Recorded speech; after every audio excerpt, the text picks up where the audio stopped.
ইমাম মালিক রাহমাতুল্লাহ আলাইহি বলেছেন, মানি বিতাদা বিদআতান ফায়ারাহা হাসানাতান, যে ব্যক্তি নতুন করে কোনো বিদআত তৈরি করলো, ইবাদতের নামে নতুন কিছু তৈরি করলো।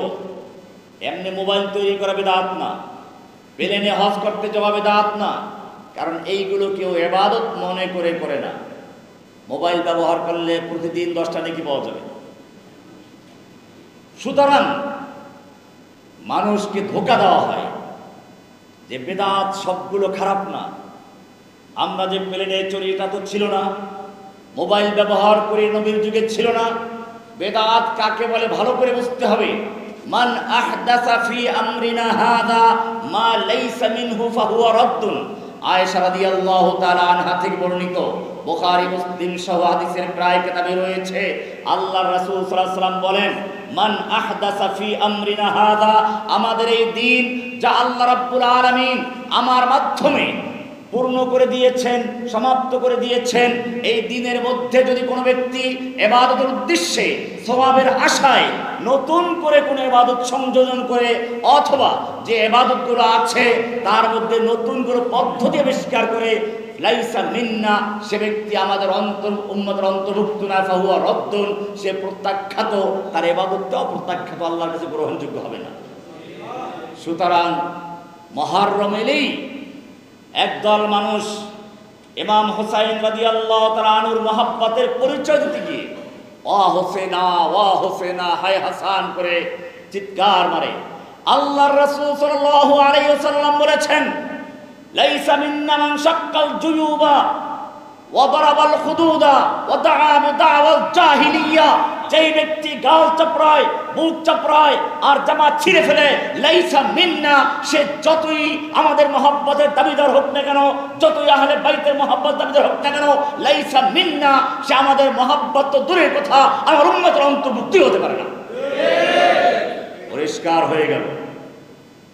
এদিনে অনেক কথা শোনা যায়, আল্লাহ আসমান তৈরি করেছেন, জমিন তৈরি করেছেন, চন্দ্র তৈরি করেছেন, সূর্য তৈরি করেছেন, আদম তৈরি করেছেন, আদমকে বের করে দিয়েছেন, আদমকে এবার প্রবেশ করাবেন, সব এই দিন হয়ে গেছে। এগুলোর কোনো সহি দলিল নেই। সহি দলিল অতটুকুই পাওয়া যায়। খাবারের ব্যাপারে একটা হাদিস পাওয়া যায়, এদিন যারা নিজের পরিবারে ভালো খাবার আয়োজন করবে, আল্লাহ রাব্বুল আলামিন সারা বছর তাদের ভালো খাবার আয়োজন করবেন। এই হাদিস সম্পর্কে কেউ কেউ বলেছেন হাসান দরজার হাদিস, আর কেউ কেউ বলেছেন যে না, এই দিনে ইমাম হুসাইনকে হত্যা করে যারা খুশি হয়েছিল, আল্লাহর নবীর নাতিকে যারা নির্মমভাবে হত্যা করলো, পুরো পরিবারকে ধ্বংস করে খুশি হয়েছিল, তারা ঈদ উদযাপন করার জন্য, আনন্দ ভর্তি করার জন্য এই হাদিসকে জাল তৈরি করেছে। এদিনের ফজিলত আছে। আল্লাহর রাসূল সাল্লাল্লাহু আলাইহি ওয়াসাল্লাম বলেছেন, যে ব্যক্তি আশুরার দিনে রোজা রাখলো, আহতাসিবু আলাল্লাহি, আমি আল্লাহর কাছে আশাবাদী তার পূর্বের 1 বছরের গুনাহগুলোকে ক্ষমা করে দিবেন। এটা সহিহ হাদিস, বুক চাপড়ানোর কোনো দলিল নেই। ভাইরা আমার, ওমর রাদিয়াল্লাহু তাআলা আনহু সাহাবায়ে কেরামদের নিয়ে বসে আছেন, জিজ্ঞেস করলেন, তোমাদের মধ্যে কেউ আছো কি? আল্লাহর রাসূল সাল্লাল্লাহু আলাইহি ওয়াসাল্লাম ফিতনা সম্পর্কে কি বলেছেন? হুযায়ফা ইবনুল ইয়ামান রাদিয়াল্লাহু তাআলা আনহু বললেন, নাআম আনা, আমি আছি। তিনি বলা শুরু করলেন, ফিতনাতুর রাজুল ফি আহলিহি ওয়া মালিহি ওয়া ওয়ালাদিহি ওয়া জারিহি তুকাফিরুহা সালাতু ওয়াস সিয়াম ওয়াস সাদাকাতু ওয়াল আমরু ওয়ান নাহয়ু। হ্যাঁ, ফিতনা সম্পর্কে আমি শুনেছি, ফিতনা পরীক্ষা হবে সন্তান দিয়ে, পরিবার দিয়ে, মাল দিয়ে, এবং এটা সালাত, সিয়াম, হজ, যাকাতের মাধ্যমে এগুলোর কাফফারা হয়ে যাবে, গুনাহগুলো মিটে যাবে। ওমর বললেন, এই ফিতনা নিয়ে আমি জিজ্ঞেস করি নাই, আমি ফিতনা সম্পর্কে জিজ্ঞেস করেছি ওই ফিতনা, যেই ফিতনা আল্লাতী তামুজু কামাউজিল বাহর, সমুদ্রের তুফানের মতো, ঢেউয়ের মতো একের পর এক যে আছড়ে পড়ে, সেই ফিতনা সম্পর্কে আমি জিজ্ঞেস করছি। কে জিজ্ঞেস করলেন? ওমর রাদিয়াল্লাহু তাআলা আনহু। কি জিজ্ঞেস করলেন? আমি তোমাকে জিজ্ঞেস করছি ওই ফিতনা সম্পর্কে, আল্লাতী তামুজু কামাউজিল বাহর, যা সমুদ্রের ঢেউয়ের মতো একের পর এক আছড়ে পড়বে, অপ্রতিরোধ্য অবস্থায় একের পর এক চলতে থাকবে সেই ফিতনা সম্পর্কে। হযরত হুযায়ফা রাদিয়াল্লাহু তাআলা আনহু বললেন, মা লাকা ওয়া লাহা ইয়া আমিরাল মুমিনিন ইন্না বাইনাকা ওয়া বাইনাহা বাবান মুগলাকান। আপনার তো সেটা নিয়ে কোনো আলোচনার প্রয়োজন নেই, জিজ্ঞেস করার দরকার নেই, কারণ সেই ফিতনার মাঝে আপনার মাঝে একটা শক্ত দরজা রয়েছে, তালাবদ্ধ একটা দরজা রয়েছে, বন্ধ দরজা রয়েছে, বাবান মুগলাকান। ওমর রাদিয়াল্লাহু তাআলা আনহু জিজ্ঞেস করলেন, আয়ুকসারু আম ইফতাহু, সেই যে দরজাটা এটাকে ভেঙে ফেলা হবে নাকি স্বাভাবিক নিয়মে খোলা হবে?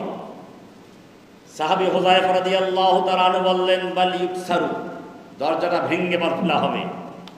ওমর রাদিয়াল্লাহু তাআলা আনহু বলেন, কুলনা ক্বালা ইদান লা ইউগলাকু আবাদান, যদি দরজাটা ভেঙে ফেলা হয় তাহলে মনে রাখবে এই দরজা আর কখনোই লাগানো সম্ভব হবে না।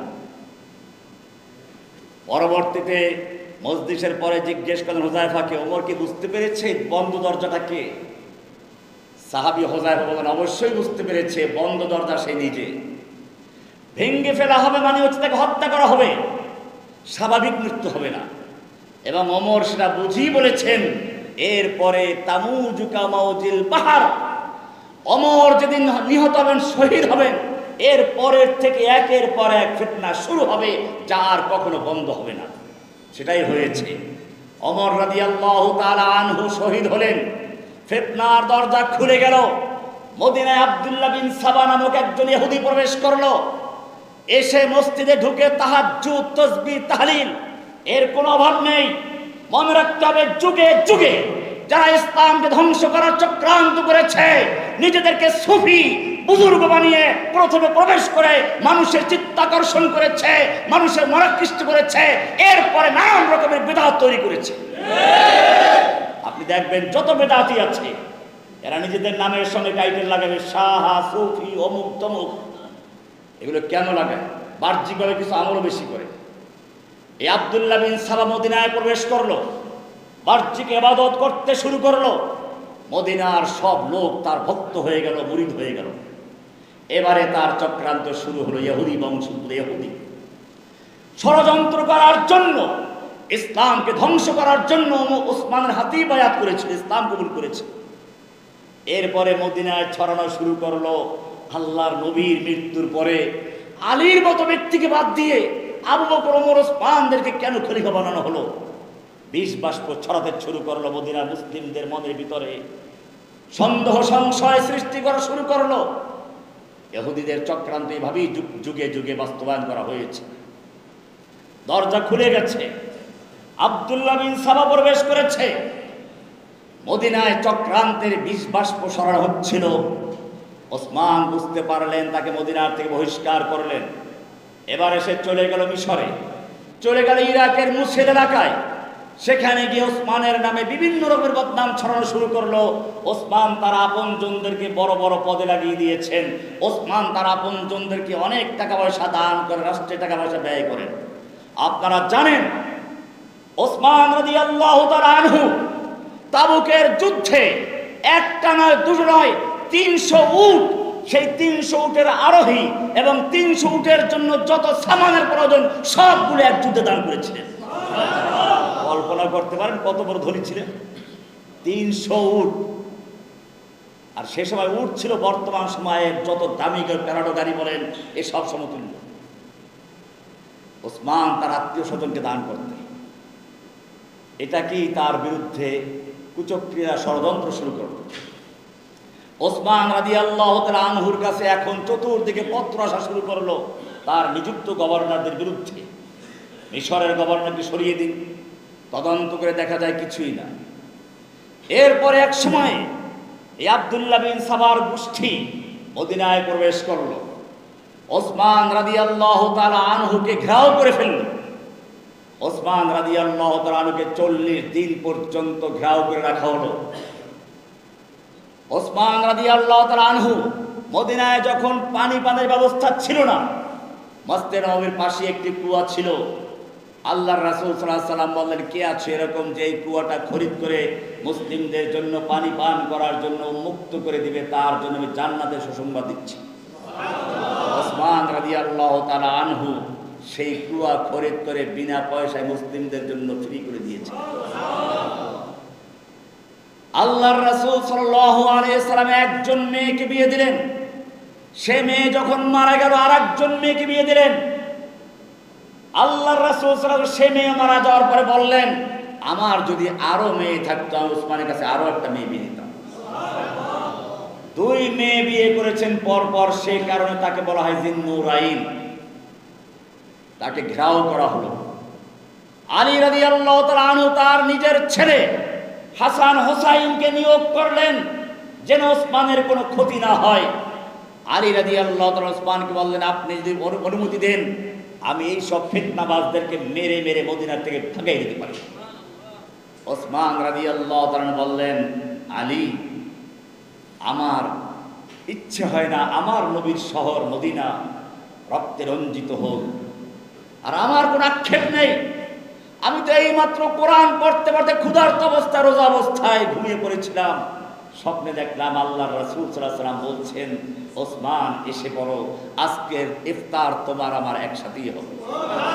আমি বুঝতে পেরেছি আজকেই আমাকে ওরা হত্যা করবে, তুমি আমার জন্য দোয়া করবে, মদিনায় যেন আমার জন্য কোনো রক্তপাত না ঘটে।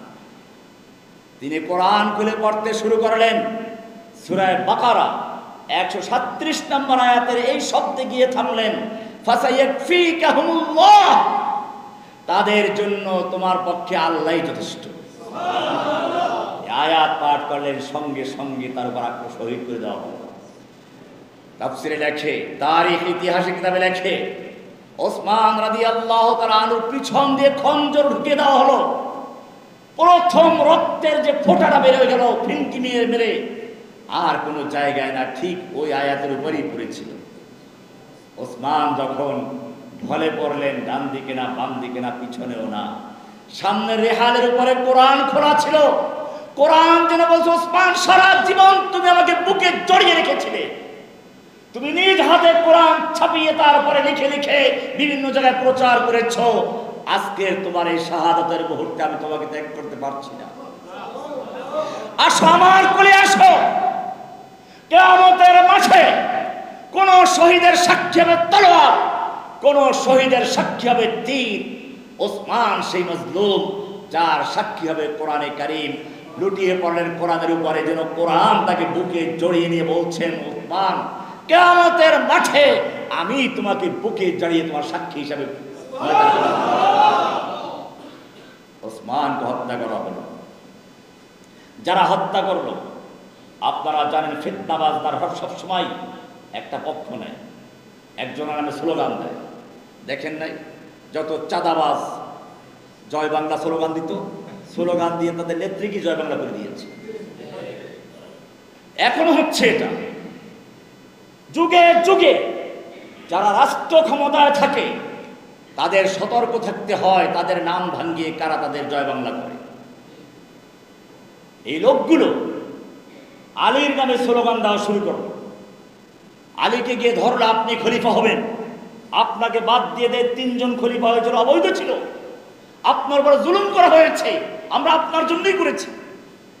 ওসমান আলী রাদিয়াল্লাহু বললেন, না, তোমাদের কথায় আমি খলিফা হতে পারি না। সাহাবায়ে কেরামদের, মুহাজিরিন আনসার সাহাবীদের ডাকো, তারা যদি বলে তাহলেই কেবলমাত্র দায়িত্ব নিতে পারি, তোমরা অন্য কি তালাশ করো। রাজি হতে চাননি। সাহাবায়ে কেরাম দেখলেন এই মুহূর্তে তাকে ছাড়া অন্য কাউকে খলিফা বানানো সম্ভব নয়। এছাড়া ফিতনাবাজরা মদিনায় পুরা দখলে নিয়েছে। আলী রাদিয়াল্লাহু তাআলা আনহু খলিফা হলেন, বায়াত হলো। এরপরে কিছুদিন পরে এই ফিতনাবাজরা তাদের আসল চরিত্র দেখাতে শুরু করলো। আলী রাদিয়াল্লাহু তাআলা আনহু মনে করলেন এখানে এই ফিতনাবাজরা এত শক্তিশালী, তাদের নিয়ে আমি চলতে পারবো না। তিনি এখান থেকে চিন্তা করলেন কুফায় স্থানান্তর হবেন। সেখানে সেনাবাহিনীর ক্যাম্প ছিল, যোদ্ধারা ছিল, যুদ্ধের পরিবেশ ছিল। সাহাবায়ে কেরামদের অনেকেই বারণ করেছিলেন, কিন্তু তিনি চিন্তা করলেন এই শহর দখলে আছে সেই জালিমদের যারা ওসমানকে হত্যা করেছে। তিনি ওখান থেকে স্থানান্তর করেন দারুল খেলাফতকে কুফায়। বিষয়টি অনেকের কাছে পছন্দ হয় না, এবং বাস্তবতাই হয়েছে। হযরতে আলী রাদিয়াল্লাহু তাআলা আনহু দারুল খেলাফত, ইসলামী খেলাফতের রাজধানীকে মদিনার থেকে বের করে যে কুফায় নিয়ে গেলেন, আজ পর্যন্ত আর সেই খেলাফত মদিনায় ফিরে যায় নাই। কুফায় চলে আসলেন। কুফার লোকদের বিভিন্ন রকমের আবদার, এই লোকগুলোর দাবি দেওয়া। অপরদিকে হযরত আয়েশা রাদিয়াল্লাহু তাআলা আনহা, আমিরে মুআবিয়া রাদিয়াল্লাহু তাআলা আনহু, এরকম অনেক সাহাবায়ে কেরাম, তারা বললেন আগে ওসমান হত্যার বিচার করো, তারপরে তোমাকে আমরা খলিফা হিসেবে বয়াত দান করব। রাজনৈতিক বিষয়, ভালো করে বুঝতে হবে বিষয়গুলোকে। এটা কোনো ধর্মীয় বিষয় ছিল না। একদিকে আমিরে মুআবিয়া রাদিয়াল্লাহু তাআলা আনহু ওসমানের বংশের লোক, তিনি তাকে নিয়োগ করেছেন শাম এলাকার, সিরিয়া এলাকার গভর্নর হিসেবে, তিনি বায়াত দিচ্ছেন না। আয়েশা রাদিয়াল্লাহু তাআলা আনহা, তালহা, জুবায়ের সহ অনেক বড় বড় সাহাবায়ে কেরামদের দাবি ছিল আগে ওসমান হত্যার বিচার করতে হবে, তারপরেই তোমাকে বায়াত দিব। আলী রাদিয়াল্লাহু তাআলা বললেন এই মুহূর্তে ওদের বিচার করার মতো ক্ষমতা আমার নেই, আগে আমাকে বায়াত দাও, রাষ্ট্র শক্তিশালী করো, বিচার করার মতো শক্তি অর্জন হোক, তারপর অবশ্যই বিচার করো। এই যে এখন যেটা চলছে বাংলাদেশেও, আগে বিচার করো। এগুলো হচ্ছে রাজনৈতিক বিষয়, এটা কোনো ধর্মীয় বিষয় ছিল না। আলী রাদিয়াল্লাহু তাআলা আনহু যখন কুফায় গেলেন, কুফায় যাওয়ার পরে ওনার অতি ভক্ত যারা, তারা ওনাকে কেউ আল্লাহ বানাতে শুরু করলো, কেউ ওনাকে নবী বানাতে শুরু করলো। এদিকে আমিরে মুআবিয়া রাদিয়াল্লাহু তাআলা আনহু এবং এদিকে আয়েশা রাদিয়াল্লাহু তাআলা আনহা, তারা রওনা হলেন মক্কার থেকে আলী রাদিয়াল্লাহু তাআলা আনহুর কাছে দাবি করার জন্য, বিচারের দাবি নিয়ে। এটা যুদ্ধের জন্য আসার খবর ছিল না, কিন্তু আপনারা জানেন ফিতনাবাজ, চক্রান্তবাজ যারা থাকে, তারা সবসময় ঐক্যর বিরোধিতা করে, ষড়যন্ত্র করে।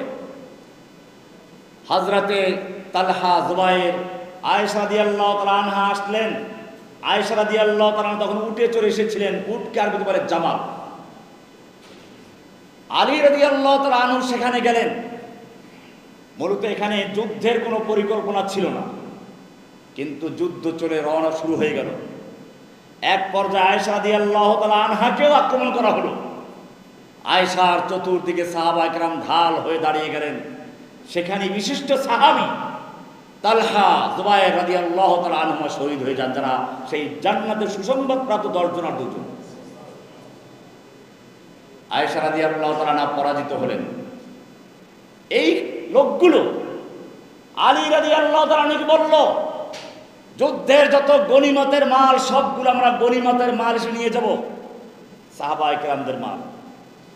আলী রাদিয়াল্লাহু তাআলা আনহু বললেন, এখানে গনিমতের কিছুই নেই, এটা রাজনৈতিক যুদ্ধ, ধর্মীয় যুদ্ধ নয়, ওরা কাফের নয়, বরং আমি এই তালহা, জুবায়ের সহ যারা শাহাদাত বরণ করেছেন তাদের ব্যাপারে বলবো, ওয়ালা তাজআল ফি কুলুবিনা গিল্লাল লিল্লাযিনা আমানু, হে আল্লাহ, যারা ঈমানদার তাদের ব্যাপারে আমাদের মনে যেন কোনো রকম বিদ্বেষ না থাকে। আর হ্যাঁ, তোমরা গনিমতের মাল নিতে চাও, ঠিক আছে, যুদ্ধের গনিমতের মালের মধ্যে তো যদি মানুষ থাকে, মানুষরা পুরুষ হলে গোলাম হয়, মেয়ে লোক হলে বান্দী হয়, তাহলে বলো আল্লাহ নবীর স্ত্রী আয়েশাও তো বন্দী হয়েছে, তাকে বান্দী হিসেবে গ্রহণ করার জন্য কি আছে? চুপ হয়ে গেল।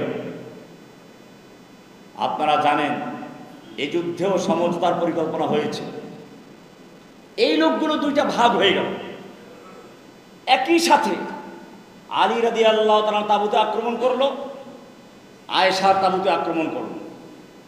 কারণ তারা চিন্তা করলো যদি সমঝোতা হয়ে যায় তাহলে তারপরেই বিচার শুরু হবে ওসমান হত্যার, তখন আমরা ধরা খেয়ে যাব। এ কারণে দুই তাঁবুতে একসাথে আক্রমণ করে, আলীর তাঁবুতে আক্রমণ করার সময় আয়েশার নামে স্লোগান, আয়েশার তাঁবুতে আক্রমণ করার সময় আলীর নামে স্লোগান। আলী চিন্তা করলেন এইমাত্র আলোচনা করে আসলাম, যুদ্ধ করব না সমঝোতা করব, আক্রমণ করলো, ঠিক আছে চালাও যুদ্ধ। ওদিকে আয়েশার পক্ষে যারা ছিলেন তারা বললেন এইমাত্র আলোচনা করে আসলাম, আলী আক্রমণ করে বসলো, চালাও যুদ্ধ। এই রক্তাক্ত যুদ্ধ হলে সে তারপরেই যে ঘটনা বলল। এভাবে জঙ্গি জামাল বলে উটের যুদ্ধ। আয়েশা যেহেতু এখানে উটের উপরে ছিলেন, এই জন্য জঙ্গি জামাল হচ্ছে এটা। এরপরে আলী রাদিয়াল্লাহু তাআলা আমির মুআবিয়ার কাছে পত্র লিখলেন বায়াত দাও। তিনি বললেন বায়াত দেওয়া হবে না, আগে ওসমান হত্যার বিচার করো। তিনি বিশাল সেনাবাহিনী জমা করলেন। এই দুই দলের মধ্যে আবার যুদ্ধ হলো, এটার নাম জঙ্গি সিফফিন, সিফফিনের যুদ্ধ। আলী রাদিয়াল্লাহু তাআলার মধ্যে আমিরে মুআবিয়ার মধ্যে যুদ্ধ হচ্ছে। এক পর্যায়ে আমিরে মুআবিয়া রাদিয়াল্লাহু তাআলা আনহুর বাহিনী পরাজিত হতে লাগলো। তার বাহিনীর মধ্যে একজন সাহাবী ছিলেন, বিচক্ষণ সাহাবী আমর ইবনে আস রাদিয়াল্লাহু তাআলা আনহু। তিনি বললেন তীরের উপরে, ধনুকের উপরে কোরআন উঁচু করে ধরো, যাতে বুঝতে পারে আমরা কোরআনের বিচার চাই, অন্য কিছু না। আলী রাদিয়াল্লাহু তাআলা আনহু যখন দেখলেন তীরের উপরে কোরআন উঁচু করে ধরেছে, তিনি বললেন একটা প্রতারণা। এখন যুদ্ধে তারা পরাজিত হচ্ছে দেখে এই প্রতারণার মাধ্যমে তারা যুদ্ধ বন্ধ করতে চায়। আলীর পক্ষে যারা ছিল তারা তো সমঝোতা চায় না। তাদের মধ্যে একদল বলল না, কোরআন উঁচু করে ধরেছে, এরপরে যুদ্ধ এটা আমরা মানব না। আর এক দল বলল না, যুদ্ধ চালিয়ে যেতে হবে। দুই গ্রুপ হয়ে গেল এখানে। এই দুই গ্রুপ যারা বিরোধিতা করতে লাগলো, তাদেরকে বোঝানো হলো যে না ঠিক আছে, সমঝোতা হোক, সালিশ নিয়োগ করো, তৃতীয় একজনকে সালিশ বিচারক নিয়োগ করো। এই লোকগুলো বলল এটা অন্যায় হয়ে গেছে, ইনিল হুকমু ইল্লা লিল্লাহ। দেখেন কথাটা কত সুন্দর, আল্লাহর কোরআন ছাড়া আর কারো বিচার মানি না, এই সালিশের বিচার মানি না। আপনি সালিশ মেনে তৃতীয় একজনকে বিচারক মেনে কাফের হয়ে গেছে, তওবা করেন। এরা 12,000 লোক আলীর থেকে বিচ্ছিন্ন হয়ে গেল। আলী রাদিয়াল্লাহু তাআলা বুঝালেন তাদেরকে, নিজেও গেলেন, ইবনে আব্বাসকে দিয়ে বুঝালেন। ফিরে আসলো, ঠিক আছে দেখি। সিদ্ধান্ত হলো দুই পক্ষে দুইজন, আলীর পক্ষে একজন আবু মুসা আশআরী রাদিয়াল্লাহু তাআলা আনহু, অপরদিকে হযরতে মুআবিয়ার পক্ষে আমর ইবনে আস রাদিয়াল্লাহু তাআলা, দুইজনকে সালিশ নিয়োগ করা হলো। 6 মাসের সময় নেওয়া হলো। 6 মাস পরে সিদ্ধান্ত যা আসবে উভপক্ষ মানতে বাধ্য। ওনারা আলোচনা করেছিলেন আমিরে মুআবিয়ার পক্ষে আমর ইবনে আস আলীকে বহিষ্কার করবেন, আর এদিকে আবু মুসা আশআরী উনিও আলীকে বহিষ্কার করবেন। দুইজনই বাদ, তৃতীয় একজন খলিফা হবে। কিন্তু যখন ঘোষণার ময়দান আসলো, প্রথমে আবু মুসা আশআরী রাদিয়াল্লাহু তাআলা দাঁড়িয়ে বললেন আমি আমার পক্ষ থেকে আলীকে বহিষ্কার করলাম, এই দাবির থেকে তাকে বিরত রাখা অব্যাহতি দিলাম। এবারে আমি মুআবিয়ার পক্ষে যে আমর ইবনে আস ছিল, উনি বললেন খলিফা দাবিদার দুইজন ছিল, এক পক্ষে আলী, এক পক্ষে মুআবিয়া। আলী যেহেতু দাবির থেকে সরে গেছেন, সুতরাং এখন আমির মুআবিয়া খলিফা, তার কোনো প্রতিদ্বন্দ্বী নেই, তিনি বিনা প্রতিদ্বন্দ্বিতায় তিনি খলিফা হয়ে গেছেন। এইটা দেখার পরে আলীর বিরুদ্ধে যারা আগেই ছিল খাওয়ারেজ, তারা বলে এই তো সালিশ মানার তো আমরা বিপক্ষে ছিলাম, সালিশ মেনেছ, এই প্রতারণা ফাঁদে পড়েছ, তুমি কাফের হয়ে গেছো, তওবা করো। একদিন আলী রাদিয়াল্লাহু তাআলা আনহু মসজিদে খুতবা দিচ্ছেন। মসজিদের এক কোণার থেকে একজন দাঁড়িয়ে বলতেছে ইনিল হুকমু ইল্লা লিল্লাহ, আল্লাহ ছাড়া কারো বিচার মানি না। আলী রাদিয়াল্লাহু তাআলা বললেন কালিমাতু হাক্কিন উরিদা বিহাল বাতিল, কথাটা সত্য, উদ্দেশ্য খারাপ, মতলব খারাপ। মতলব বোঝেন নাই? মতলব হচ্ছে এই যে আপনি যে বিচারক মেনেছিলেন, আপনি কাফের হয়ে গেছেন, তওবা করুন। শেষ পর্যন্ত আলী রাদিয়াল্লাহু তাআলা নবীকে কাফের বলতে শুরু করে এই লোকগুলো। এরাই হচ্ছে খাওয়ারিজ, এরাই ইতিহাসে খাওয়ারিজ নামে পরিচিত। আলী রাদিয়াল্লাহু তাআলা তাদের বিরুদ্ধে যুদ্ধ করেন এবং প্রায় সবগুলো লোককে শেষ করে দেওয়া হয়েছিল। তাদের কিছু অল্প সংখ্যক লোক রয়েছিল যাদের কিছু নাতিপুতি বর্তমানও দেখা যায়, সব পাইকারি কাফের। গুনাহে কাবিরা করলে কাফের, গুনাহে কাবিরা করলে কাফের হয় না। একজন লোক রোজা রাখে নাই কিন্তু রোজা মানে, ফরজ তা মানে, কাফের না। একজন লোক নামাজ পড়ে নাই কিন্তু নামাজ পড়া ফরজ তা মানে, তাকে কাফের বলা যাবে না। এটা আহলুস সুন্নাহ ওয়াল জামাআর আকীদা। ওয়ালা নুকাফিরু আহাদান বিযামবিন, আমরা কাউকে গুনাহ করার কারণে কাফের বলতে পারি না যতক্ষণ পর্যন্ত সেই গুনাহটাকে হালাল মনে না করে। নামাজের ফরজিয়াতকে অস্বীকার করে, যদি রোজা ফরজ হক অস্বীকার করে, তাহলে সে অবশ্যই কাফের। কিন্তু যদি ফরজ মানে, আল্লাহর বিধান মানে, কিন্তু আমলে ত্রুটি বিচ্যুতি আছে, তাহলে তাকে ফাসেক বলা হয়, কাফের বলা যাবে না। খাওয়ারেজরা তাকফির করতে শুরু করলো, এভাবে চলতে লাগলো। শেষ পর্যন্ত এই খাওয়ারেজরা আলী রাদিয়াল্লাহু তাআলাকে হত্যা করে। আলী রাদিয়াল্লাহু তাআলা আনহুকে, আমিরে মুআবিয়াকে, আমর ইবনে আসকে, তিনজনকে একসাথে হত্যা করার পরিকল্পনা করা হলো। যাই হোক, আমি ইতিহাস বলতে গেলে অনেক লম্বা সময় লাগবে। অন্য দুজনকে হত্যা করতে পারে নাই, আলীকে হত্যা করে ফেলল। ফজরের নামাজ যাচ্ছে সে সময় আলী রাদিয়াল্লাহু তাআলা আনহুকে হত্যা করার পরে হাসান রাদিয়াল্লাহু তাআলা আনহুকে খলিফা বানানো হলো।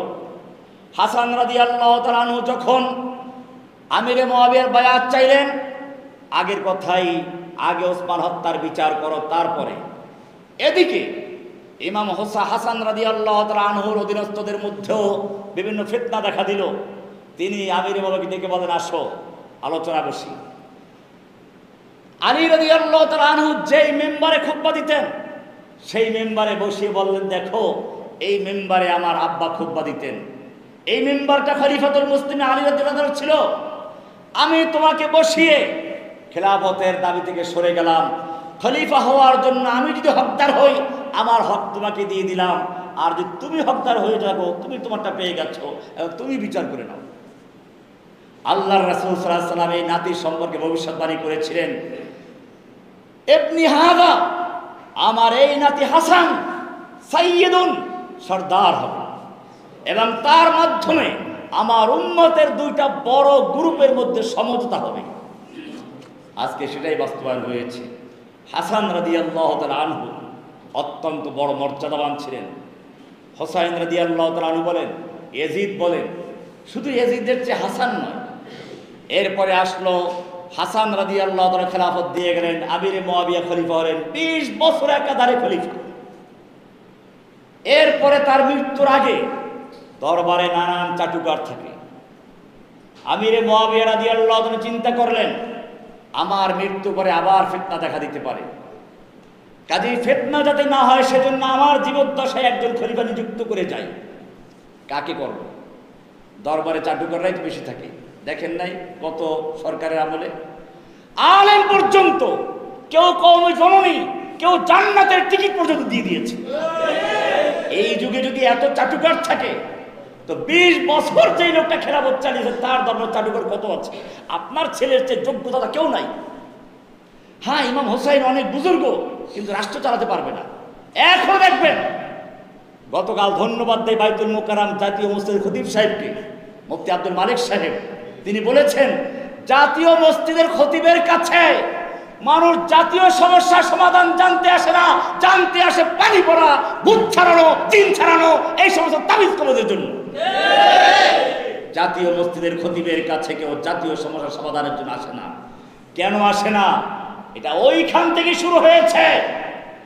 ইয়াজিদের দরবারে যে সমস্ত মোল্লারা ঘুরঘুর করত, দরবারে আলেমরা ঘুরঘুর করত, যারা কওমি জননী খেতাব দেয়, যারা জান্নাতের টিকিট দেয়, যারা আবার রাবেয়া বসরি বানিয়ে দেয়, এই লোকগুলোই আমিরে মুআবিয়া রাদিয়াল্লাহু তাআলাকে বুঝালো, আপনার ছেলের চেয়ে যোগ্যতা আর কেউ নেই, বিভিন্ন ষড়যন্ত্র দেখা দিবে, তার জন্য কঠোর হস্তে দমন করতে হবে।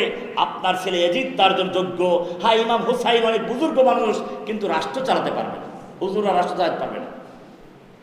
এই কথাটা ইয়াজিদের কথা, এই কথা ইয়াজিদ বাহিনীর কথা। হুসাইন রাদিয়াল্লাহু তাআলা আনহু আল্লাহর নবীর সাহাবী, ইয়াজিদ আল্লাহর নবীর সাহাবী নয়, একজন তাবী।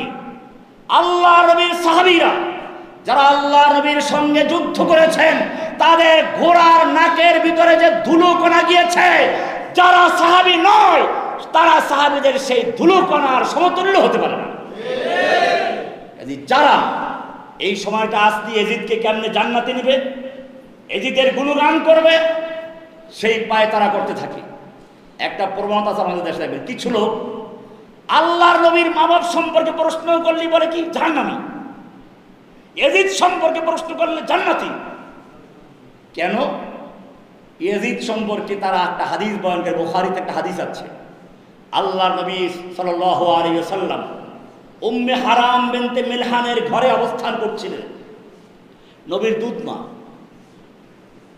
আনাস ইবনে মালিক রাদিয়াল্লাহু তাআলা আনহুর মা এখানে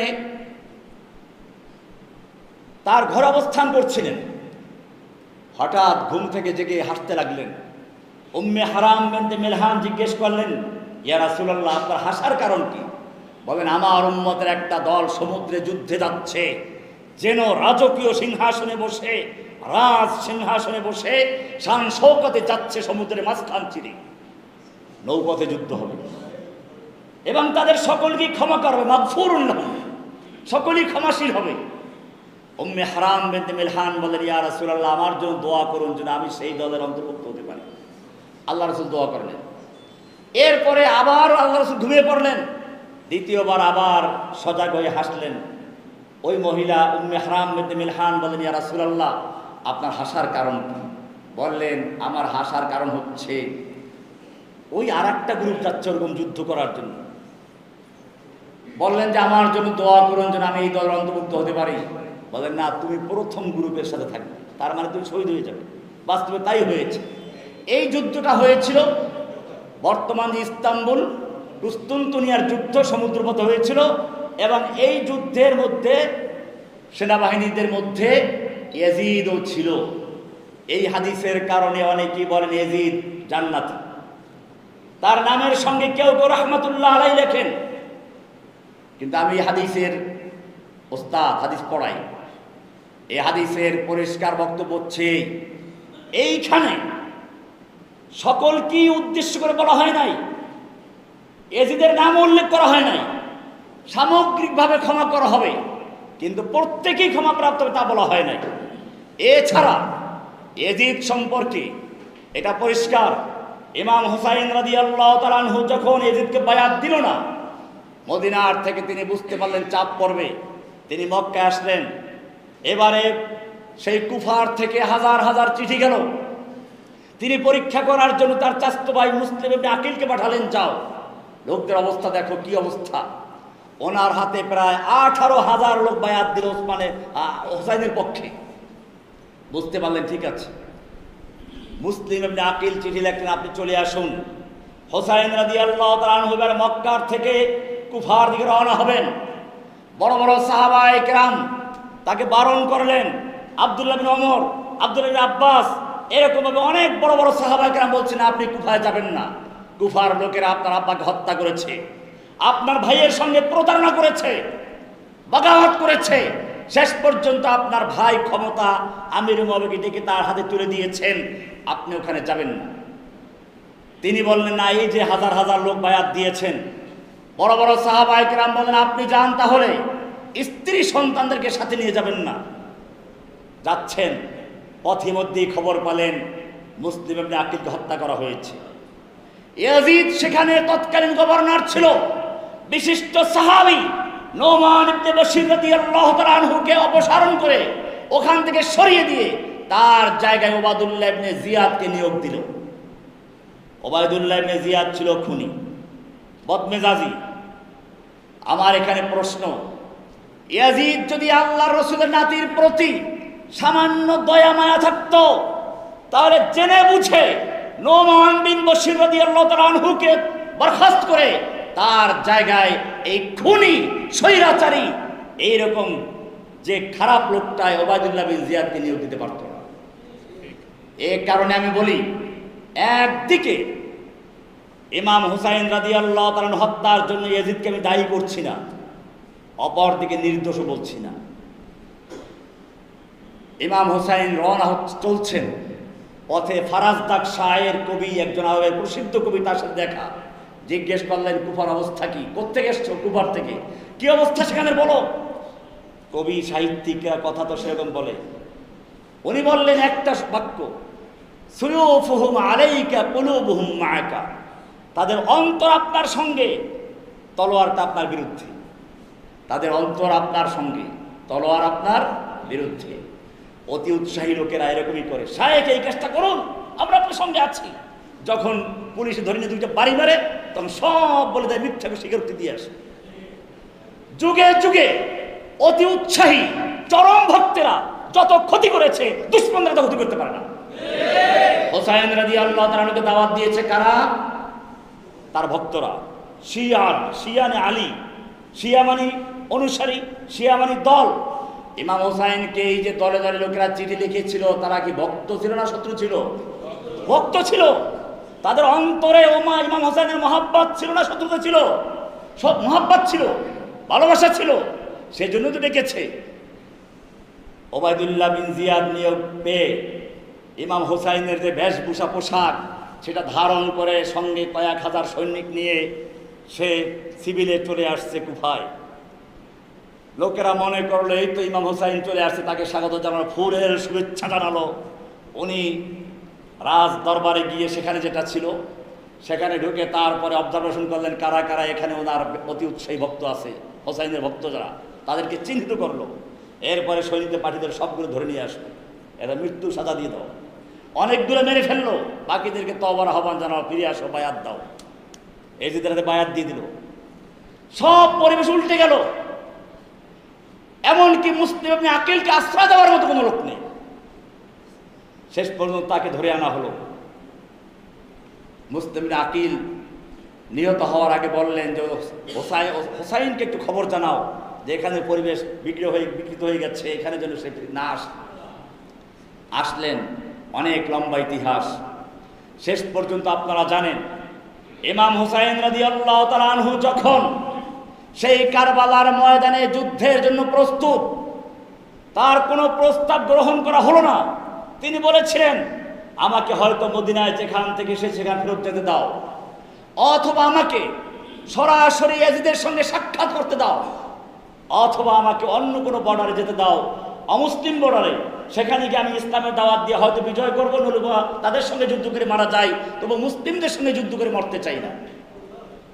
কিন্তু ওবায়দুল্লাহ বিন জিয়াদের পক্ষ থেকে বলা হলো একটাই মাত্র প্রস্তাব, সেটা হচ্ছে হয়তো বায়াত নইলে যুদ্ধ। ইমাম হুসাইন রাদিয়াল্লাহু তাআলা তার সৈনিক সেই কথাগুলো বলেছিলেন, সেদিন খুতবা দিয়েছিলেন, দীর্ঘ খুতবা দিয়েছিলেন।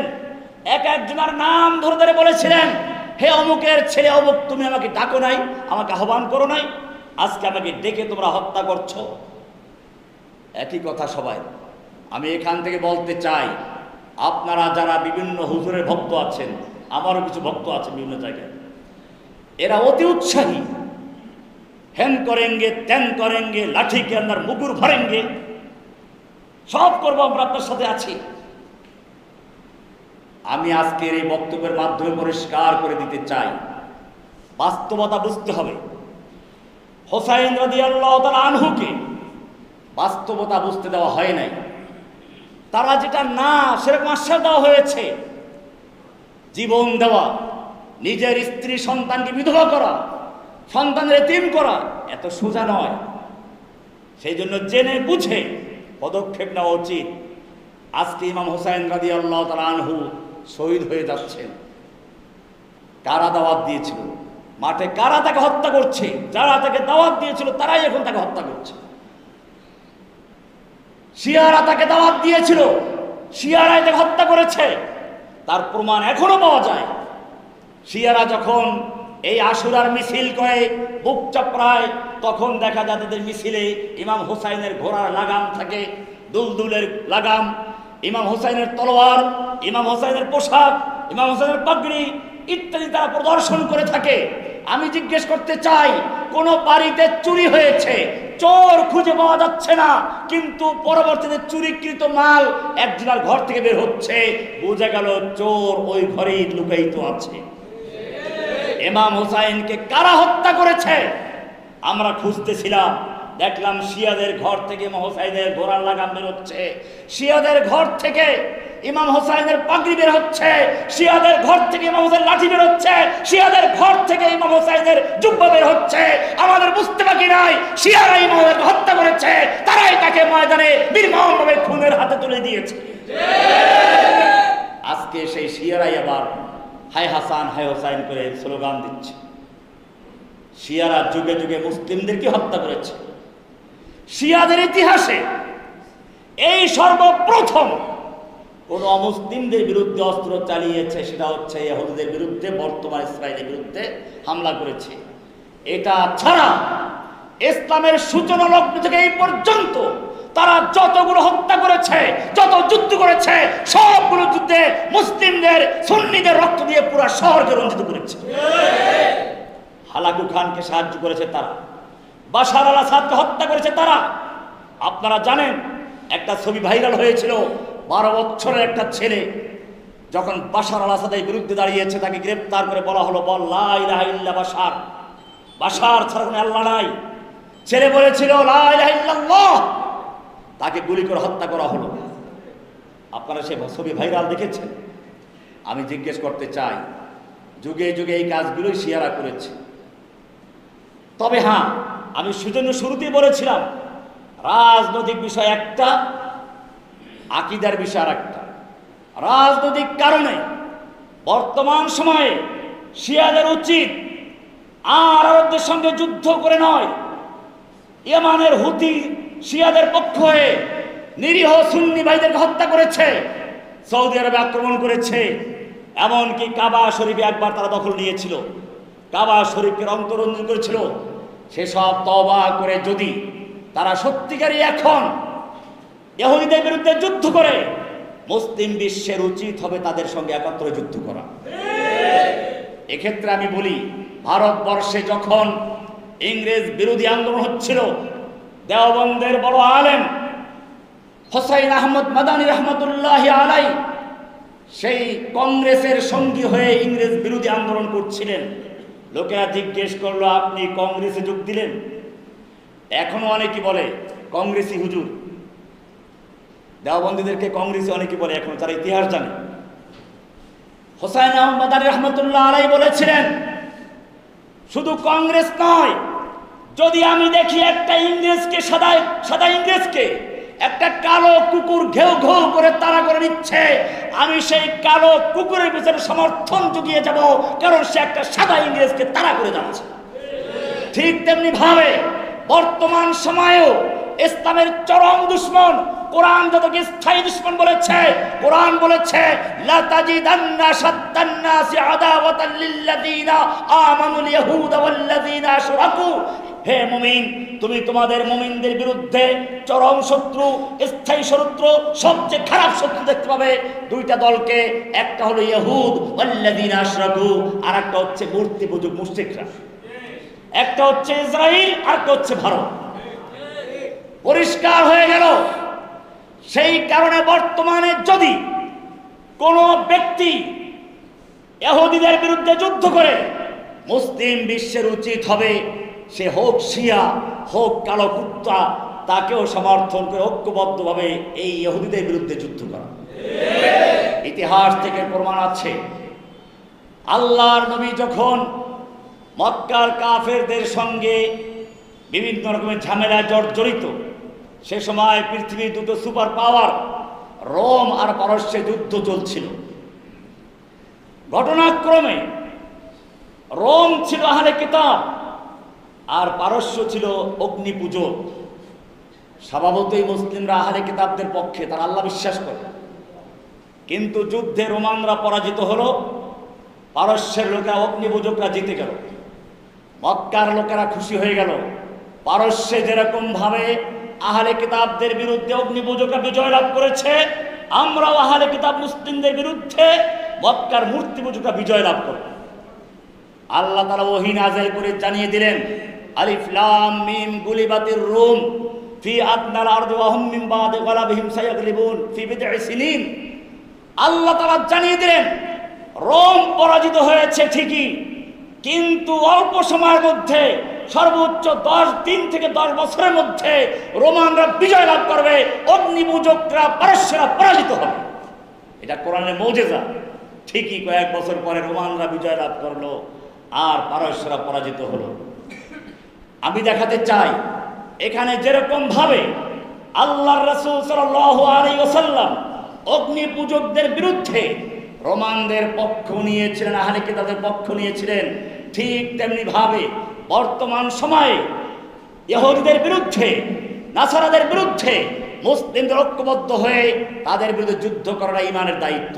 কোরআন পরিষ্কার করে দিয়েছে, ইয়া আইয়ুহাল্লাযীনা আমানু লা তাত্তাখিযুল ইয়াহুদা ওয়ান নাসারা আউলিয়া, হে ঈমানদারগণ খবরদার তোমরা ইহুদি খ্রিস্টানদেরকে বন্ধু বানাইও না, অভিভাবক বানাইও না। বাদুহুম আউলিয়া বাদ, তারা একে অপরের বন্ধু, তোমাদের বিরুদ্ধে তারা ঐক্যবদ্ধ হয়ে যুদ্ধ করবে। ওয়ামাইয়াতাওয়াল্লাহুম মিনকুম, জেনে রাখো তোমাদের যে কেহ ইহুদিদেরকে খ্রিস্টানদেরকে বন্ধু বানাবে ফাইন্নাহু মিনহুম, সে তাদেরই একজন। তোমাদের মধ্যে যে কেহ হিন্দুদেরকে বলো, খ্রিস্টানকে বলো, ইহুদিদেরকে বলো, যে বন্ধু বানাবে সে যতই মুসলিম দাবি করুক, সে হিন্দু হবে, খ্রিস্টান হবে, বৌদ্ধ হবে, সে মুসলিম হতে পারে না। কোরআন পরিষ্কার করে দিয়েছে ওয়ামাইয়াতাওয়াল্লাহুম মিনকুম ফাইন্নাহুম মিনহুম। এখানে এটা বর্তমান বাংলাদেশের জন্য প্রযোজ্য। কোরআন পরিষ্কার বলে দিয়েছে ওয়ালান তারদা আনকাল ইয়াহুদ ওয়ালান নাসারা হাত্তা তাত্তাবিআ মিল্লাতাহুম।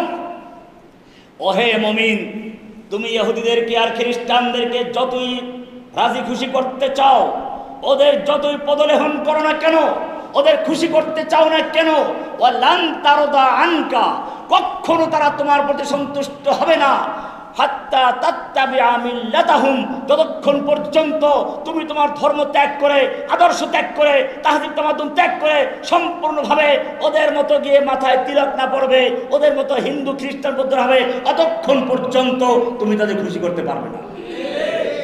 বিএনপিরও বোঝা উচিত বাংলাদেশের, হাসিনা ইন্ডিয়াকে খুশি করতে পেরেছে কিভাবে।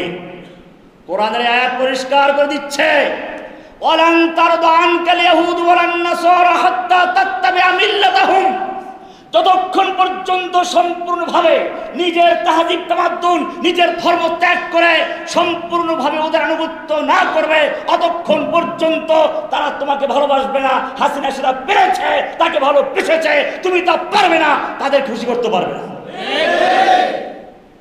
এটা মনে রাখতে হবে। এজন্য বর্তমান বাংলাদেশের প্রেক্ষাপটে আমাদের মনে রাখতে হবে মুসলিমদের ঐক্যবদ্ধ হওয়া সময়ের দাবি। বিশ্বের অবস্থা সম্পর্কে জানতে হবে, আরব নেতাদেরকে বুঝতে হবে, ইরানিদেরকে বুঝতে হবে। যুগে যুগে ফিতনা হয়েছে, দরজা ভেঙে গেছে ওমর ইবনে খাত্তাবের শাহাদাতের মাধ্যমে। এই দরজা কখনই আর জোড়া লাগবে না, ঠিক আছে, কিন্তু আমাদের চেষ্টা করতে হবে কোরআন এক, আল্লাহ এক, রাসূল এক। কবি ইকবাল বলেছেন মানফাআত এক है इस कौम की नुकसान भी एक ही सबका नबी दीन भी ईमान भी एक, हराम पाक भी अल्लाह भी कुरान भी एक, क्या बड़ी बात थी होते जो मुसलमान भी एक। আমাদের সকলের আল্লাহ এক, নবী এক, রাসূল এক, কাবা এক, হারাম এক, সব কিছু এক। মুসলিমরা কেন ভিন্ন ভিন্ন থাকবে? কোরআন বলছে ওয়াতাসিমু বিহাবলিল্লাহি জামিআন ওয়া লা তাফাররাকু। হে ঈমানদারগণ, যারা কোরআন বিশ্বাস করে আল্লাহকে এক মান, আল্লাহ মানো, রাসূল মানো, যারা ঐক্যবদ্ধ হয়ে ইসলামের জন্য সালাত আদায় করো, সিয়াম করো, জেনে রাখবে ওয়াতাসিমু বিহাবলিল্লাহি জামিআ, তোমাদের পারস্পরিক দলাদলি ভুলে গিয়ে, মতবাদ ভুলে গিয়ে ওয়াতাসিমু বিহাবলিল্লাহি জামিআন, আল্লাহর রজ্জুকে ঐক্যবদ্ধভাবে ধারণ করো, ঐক্যবদ্ধ হয়ে ধারণ করো, ওয়ালা তাতাফাররাকু, বিচ্ছিন্ন হইও না। কেন বিচ্ছিন্ন সমস্যা কি হবে? আল্লাহ কোরআনে পরিষ্কার করে দিয়েছেন ওয়ালা তানাজাউ, খবরদার তোমরা পরস্পর ঝগড়া করো না, মারামারি করো না। তোমরা ঝগড়া করেছো সেই জঙ্গে সিফিরে, ঝগড়া করেছো সেই জঙ্গে জামালে, ঝগড়া হয়েছে তোমাদের শিয়া সুন্নি, বারবার তোমরা পরাজিত হয়েছো। ওয়ালা তানাজাউ, খবরদার তোমরা পরস্পর ঝগড়া করো না, বিবাদ করো না। ফাতাফশালু, কোরআন বলছে তাহলে তোমরা দুর্বল হয়ে যাবে, হীনমন্য হয়ে যাবে। ওয়া তাযহাবা রিহুকুম, দুশমনদের অন্তর থেকে তোমাদের প্রভাব নষ্ট হয়ে যাবে। দুশমন তোমাদেরকে পাত্তা দিবে না, ভয় করবে না। পরিষ্কার হয়ে গেল আজকে যে কাফেররা আমাদেরকে ভয় করে না, কারণ হচ্ছে মুসলিমের ঐক্যবদ্ধ নেই। বাংলাদেশে যদি সত্যিকার অর্থে আলেম ওলামা, এদেশে প্রায় 3.5 লক্ষ মসজিদ, কয়েক লক্ষ মাদ্রাসা, আলিয়া কওমিয়া, লক্ষ লক্ষ আলেম, লক্ষ লক্ষ হাফেজ কোরআন, লক্ষ লক্ষ মুসল্লি, এই সব যদি সত্যিকার অর্থে আল্লাহকে ভালোবাসতো, আল্লাহর দিনের বিজয় চাইতো, তাহলে এই দেশে আল্লাহর কোরআন ছাড়া অন্য কোনো রাজ, অন্য কোনো শাসন থাকতে পারে না। কিন্তু কেন? আল্লাহ তাআলা জানিয়ে দিয়েছেন ফাতাফশালু ওয়া তাযহাবা রিহুকুম, বিচ্ছিন্ন হয়ো না, তাহলে তোমরা পরস্পর বিচ্ছিন্ন হলে তোমাদের হীনমন্যতা আসবে, তোমাদের শক্তি সাহস দুর্বল হয়ে যাবে, অন্যদের পা চাটা গোলামি করতে হবে, বড় কোন দলের লেজুর বৃত্তি করতে হবে, লেজুর বৃত্তি করতে হবে। ওয়া তাযহাবা রিহুকুম, তোমাদের শত্রুদের অন্তর থেকে তোমাদের ভয় চলে যাবে। আল্লাহর রাসূল সাল্লাল্লাহু আলাইহি ওয়াসাল্লাম একদিন সাহাবায়ে কেরামদের নিয়ে বসে আছেন, বললেন এমন একটা সময় আসবে যেরকম ভাবে দস্তরখানে খাবার তৈরি করে মেজবান মেহমানদেরকে আদর করে ডাকে, আসুন খাবার তৈরি আছে বসে পড়ুন, ঠিক তেমনি ভাবে ইহুদি খ্রিস্টানরা অমুসলিমরা ইয়াতাদালুমাম, জাতি গোষ্ঠী জাতিসংঘ, এই বর্তমান ন্যাটো জোট জাতিসংঘ আরবি হচ্ছে আলুমাম, আল্লাহ নবী এই শব্দটাই প্রয়োগ করেছেন।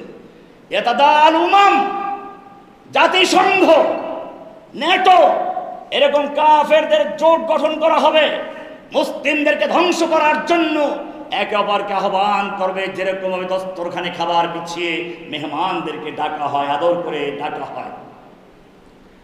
ডেকেছে আফগানিস্তানে মুসলিমদের হত্যা করার জন্য, তারা জোট গঠন করে একে অপরকে আহ্বান করেছে। ইরাক সিরিয়ায় মুসলিমদের হত্যা করার জন্য তারা ডেকেছে, আর সেক্ষেত্রে আমাদের বর্তমান শিয়ারাও সাহায্য করেছে। ইতিহাস ভুললে চলবে না। আমরা সেজন্য বলি এখনো সুযোগ আছে। আল্লাহ সুবহানাহু ওয়া তাআলা কোরআনে বলেছেন, ওয়ালা তাহিনু ওয়ালা তাহজানু ওয়া আনতুমুল আ'লাউনা ইন কুনতুম মুমিনিন, তোমাদের কোনো ভয় নেই, তোমাদের কোনো চিন্তা নেই, তোমরা এতে বিজয়ী, তোমরা এতে উচ্চাসনে, ইন কুনতুম মুমিনিন, যদি মুমিন হতে পারো, সত্যিকার আল্লাহর প্রতি ঈমান আনতে পারো, ঐক্যবদ্ধ থাকতে পারো, তোমাদের কেউ পরাজিত করতে পারবে না। আল্লাহ বলছেন, যালিকা বিআন্নাল্লাহা মাওলাল্লাযীনা আমানু ওয়া আন্নাল কাফিরিনা লা মাওলা লাহুম, কাফেরদের অস্ত্র আছে, জনবল আছে, পারমাণবিক বোমা আছে, কিন্তু জেনে রাখো ওদের সব আছে, মাওলা নেই, তোমাদের কিছু নেই, তোমাদের মাওলা আছে। যালিকা বিআন্নাল্লাহা মাওলাল্লাযীনা আমানু ওয়া আন্নাল কাফিরিনা লা মাওলা লাহুম, কাফেরদের কোনো মাওলা নাই। বদরের যুদ্ধ, আগামী দিন যুদ্ধ হবে। রাতের বেলায় একদিকে মুহাম্মদ সাল্লাল্লাহু আলাইহি সাল্লামের সঙ্গে 313 জন লোক নিরস্ত্র জীর্ণ শীর্ণ, অপরদিকে 1000 সশস্ত্র যোদ্ধা আবু জাহেলের নেতৃত্বে আছে। দুই তাবুতে দোয়া চলছে। এক তাবুর থেকে স্লোগান আসছে, উলু হবাল লানাল উজ্জা ওয়ালা উজ্জা লাকুম, আমাদের উজ্জা আছে, উলু হবাল, জয় হবাল, জয় বাংলা বলছেন এক গ্রুপ, জয় হবাল। আল্লাহর রাসূল সাল্লাল্লাহু আলাইহি ওয়াসাল্লাম বলেন, উত্তর দাও, আল্লাহু আকবার। উত্তর দিলেন। এবারে তারা স্লোগান দিচ্ছে, লানাল উজ্জা ওয়ালা উজ্জা লাকুম, আমাদের উজ্জা আছে, তোমাদের উজ্জা নাই। উজ্জা একটা মূর্তির নাম, আমাদের উজ্জা মূর্তি আছে, তোমাদের উজ্জা নাই। আল্লাহর রাসূল সাল্লাল্লাহু আলাইহি ওয়াসাল্লাম কোরআন আয়াত শুনিয়ে দাও, যালিকা বিআন্নাল্লাহা মাওলাল্লাযীনা আমানু ওয়া আন্নাল কাফিরিনা লা মাওলা লাহুম, ওদেরকে জানিয়ে দাও আমাদের মাওলা আছে আল্লাহ, তোমাদের কোনো কাফেরদের কোনো মাওলা নাই। তোমাদের উজ্জা আছে, লাত আছে, মানাত আছে, খাজা আছে, গাজা আছে, কিন্তু তোমাদের মাওলা নাই, আমাদের মাওলা আছে, আল্লাহ আছে। মুমিনদের মাওলা কে? আল্লাহ। পরিষ্কার হয়ে গেল। আল্লাহর রাসূল সাল্লাল্লাহু আলাইহি ওয়াসাল্লাম যখন বললেন এই কাফের শক্তিগুলো ঐক্যবদ্ধ হয়ে মুসলিমদেরকে ধ্বংস করার জন্য একেবারে আহ্বান করবে, যেরকম ভাবে দস্তরখান বিছিয়ে খাবারের জন্য মানুষকে মেহমানদেরকে ডাকা হয়, সাহাবায়ে কেরাম আশ্চর্য হয়ে গেলেন, বলেন ইয়া রাসূলুল্লাহ, আমরা এই মাত্র লক্ষাধিক সাহাবায়ে কেরাম, আমাদের ভয়ে গোটা দুনিয়ার সুপার পাওয়ার গুলো থরথর করে কাঁপে। রোম সম্রাটের ঘুম হারাম হয়ে গেছে, মুসলিমরা কখন দখল করে বসে, পারস্যের সম্রাটের ঘুম হারাম হয়ে গেছে, কখন নাকি পারস্য সম্রাটদের তখ্তগুলো দখল হয়ে যায়। আর তখন মুসলিমদেরকে এরকম ভয় করবে না, ধ্বংস করার জন্য একে অপরকে আহ্বান করবে। এর মূল কারণটা কি হবে? আল্লাহর রাসূল সাল্লাল্লাহু আলাইহি ওয়াসাল্লামকে তারা জিজ্ঞেস করলো, তখন কি আমাদের মুসলিমদের সংখ্যা আরো কমে যাবে? আল্লাহর রাসূল সাল্লাল্লাহু আলাইহি ওয়াসাল্লাম, না, তোমাদের সংখ্যা অনেক বেশি হবে। ওয়ালাকিন্নাকুম গুসাউন কাগুসাইস সাইল, মুসলিমদের সংখ্যা তো অনেক বেশি হবে, কিন্তু সমুদ্রের তুফানের সময় যে ফেনার তৈরি হয়, বুদবুদ তৈরি হয়, সংখ্যা অনেক বেশি কিন্তু মুহূর্তের মধ্যে আবার মিশে যায়, ঠিক তেমনি ভাবে তোমাদের মুসলিমদের সংখ্যা হবে ওই সমুদ্রের ঢেউয়ের ফেনার মতো, তোমাদের অবস্থা হবে সেই ভাসমান খড়কুটার মতো, কচুরিপানার মতো, বাতাসের তোরে, পানির তোরে এক এক জায়গায় সবাই চলে যাবে, যাদের কোনো স্থায়ী কোনো ভিত্তি নেই। ঠিক তোমাদের অবস্থা এরকম হবে।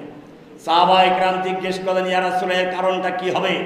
আল্লাহর রাসূল সাল্লাল্লাহু আলাইহি ওয়াসাল্লাম বললেন, তোমাদের অন্তরে ওহান ঢুকিয়ে দেবে। ওহান কি ঢুকিয়ে দেওয়া হবে? ওহানুন, ওহান, ওহান। সাহাবায়ে কেরাম বলেন, আমাল ওহান ইয়া রাসূলুল্লাহ, হে আল্লাহর রাসূল, ওহান কি জিনিস বুঝতে পারলাম না। আল্লাহর রাসূল তোমার দুইটা জিনিসকে, হুব্বুদ দুনিয়া ওয়া কারাহিয়াতুল মাউত, হুব্বুদ দুনিয়া ওয়া কারাহিয়াতুল মাউত। তোমাদের মধ্যে দুনিয়ার প্রেম ভালোবাসা, বাড়ি গাড়ি নারী, কে কত অর্জন করতে পারবে সেই প্রতিযোগিতা হবে। তোমরা আল্লাহর পথে যুদ্ধ করতে গিয়ে জীবন দেওয়াকে অপছন্দ করবে। আল্লাহ রাসূল সাল্লাল্লাহু আলাইহি ওয়াসাল্লাম বলেছেন, ইদা তারাকতুমুল জিহাদ ফাসাল্লাতাল্লাহু আলাইকুমুজ জিল্লাহ, যখন তোমরা আল্লাহর পথে যুদ্ধ করাকে, জিহাদকে ছেড়ে দিবে, আল্লাহ তাআলা তোমাদের উপর লাঞ্ছনা, বঞ্চনা, অবমাননাকে চাপিয়ে দিবে। আজকে মুসলিমরা অপমানিত কেন? তার কারণ এখানেই।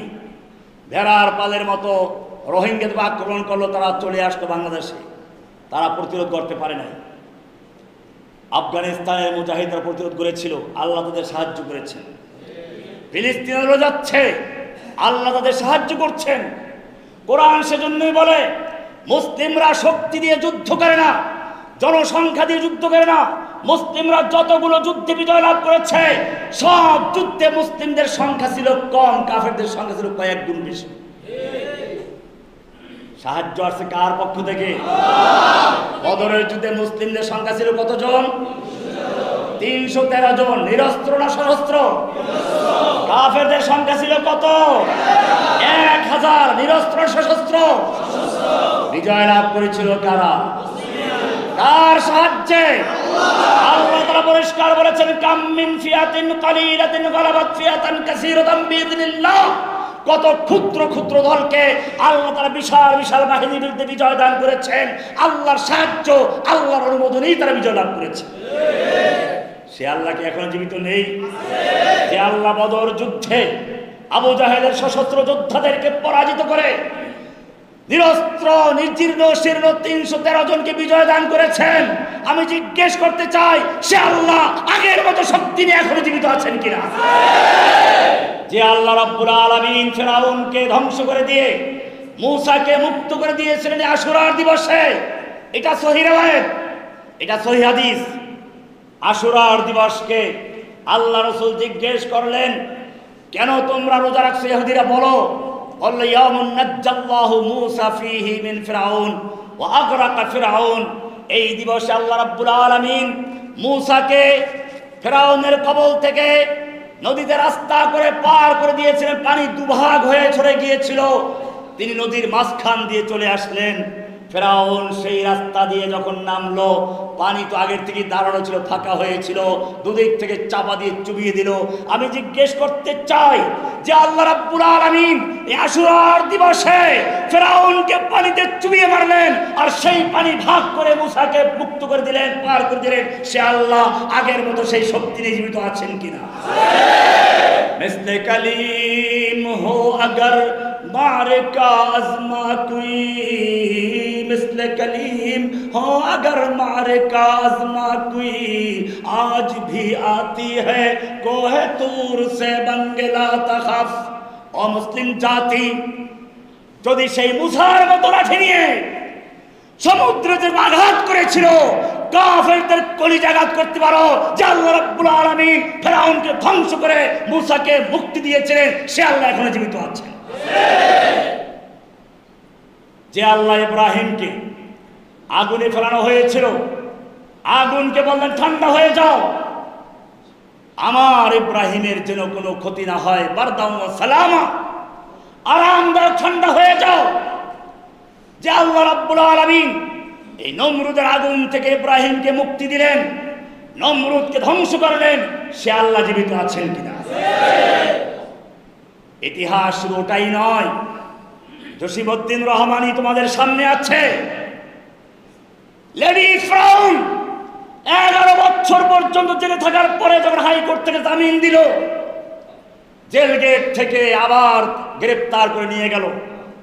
দিনে দুপুরে ছিনতাই করলো 1টার সময়। সেই জেলখানার অফিসের ভিতরে সিসি ক্যামেরা আছে, মেইন গেটে সিসি ক্যামেরা আছে, বাহিরের গেটে সিসি ক্যামেরা আছে। ছিনতাই করে নিয়ে গেল, 3টা গাড়ির মাঝখানে বসিয়ে নিল। এরপরে সেই মিন্টু রোডের, বেইলি রোডের সেই সিটিডিসি ভবনে নিয়ে গেল, সেখানে সামনে ক্যামেরা আছে। যেই আয়না ঘরে আমাকে রাখা হলো সেখানেও ক্যামেরা ছিল।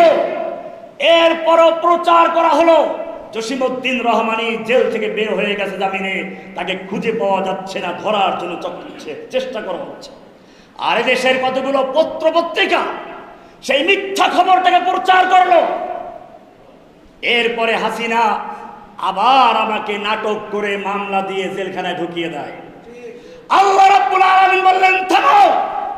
যে আল্লাহ মুসাকে মুক্তি দিয়েছিলেন, ফিরআউনকে ধ্বংস করেছিলেন, যে আল্লাহ ইব্রাহিমকে আগুন থেকে নাজাত দিয়েছিলেন, নমরুদকে ধ্বংস করেছিলেন, সে আল্লাহ জীবিত আছে। সে আল্লাহ নব্য ফিরআউন, লেডি ফিরআউনকে বাংলাদেশ থেকে বিতাড়িত করে, ধ্বংস করে, তাড়িয়ে দিয়ে তুমি জসিমউদ্দিন রহমানকে মুক্ত আকারে যাওয়ার ব্যবস্থা করে দিচ্ছে। আল্লাহ জীবিত আছেন কিনা?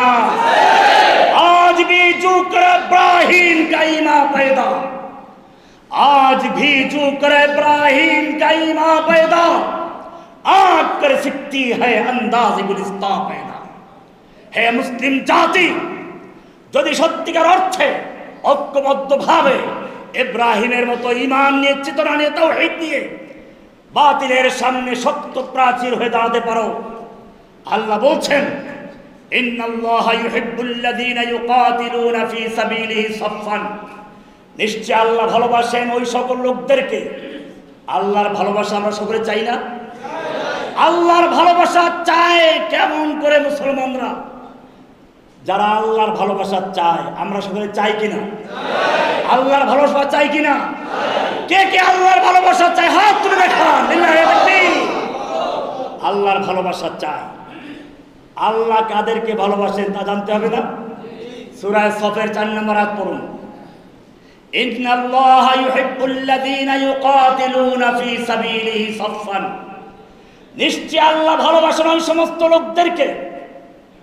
আল্লাহ ভালোবাসেন। কে ভালোবাসেন? আল্লাহ। কাদেরকে? ইন্নাল্লাহা ইউহিব্বুল্লাযীনা ইউকাতিলুনা ফী সাবিলিহি সাফফান। যারা আল্লাহর রাস্তায় যুদ্ধ করে কাতারবন্দি হয়ে, নাকি পালায়? ভাগনে ওয়ালোं के आगे मरने वालों के पीछे। যারা আবু সাঈদের মতো বুক পেতে দেয়, কাতারবন্দি হয়ে যুদ্ধ করে, জুলাই আগস্টে আমি সেই সব ছেলেদের জন্য দোয়া করছি। আল্লাহ তাআলা তাদের ত্যাগ কুরবানিকে কবুল করে নেন, আমিন। আল্লাহ তাআলা এটাই বলেছেন, যারা বাতিলের সামনে বুক পেতে দিতে পারে। হোসাইনের এই শিক্ষা আজকের দিনে, তিনি বাতিলের সামনে মাথা নত করেন নাই। ইয়াজিদের কাছে বায়াত দিলে চলতো, তিনি বলেছেন না, বাতিলের কাছে মাথা নত করার জন্য ইমাম হুসাইন তৈরি হয় নাই। মর্দে মুমিন বাতিল সে হরগিজ খৌফ খা सकता नहीं, সর কটা सकता है लेकिन সর ঝুকা सकता नहीं। কোন বাতিলের সামনে মাথা নত করার জন্য মুমিন তৈরি হয় নাই। মুমিন তার গর্দান কাটাতে পারে, ঝুকাতে শিখে নাই। এরকম যখন দাঁড়ায়, আল্লাহ তাআলা বলেন, ইন্নাল্লাহা ইউহিব্বুল্লাযীনা ইউকাতিলুনা ফী সাবিলিহি সাফফান। যারা আল্লাহর রাস্তায় কাতারবন্দি হয়ে যুদ্ধ করে, কান্নাহুম বুনিয়ানুম মারসুস, যেন সীসা গলা প্রাচীর। কি প্রাচীর? কি প্রাচীর? সীসা গলা প্রাচীর। আরো যারা বলে কি প্রাচীর? নাকি ইটের প্রাচীর? পার্থক্য কি? ইটের প্রাচীর বলেন নাই, সীসা গলা প্রাচীর বলেছেন।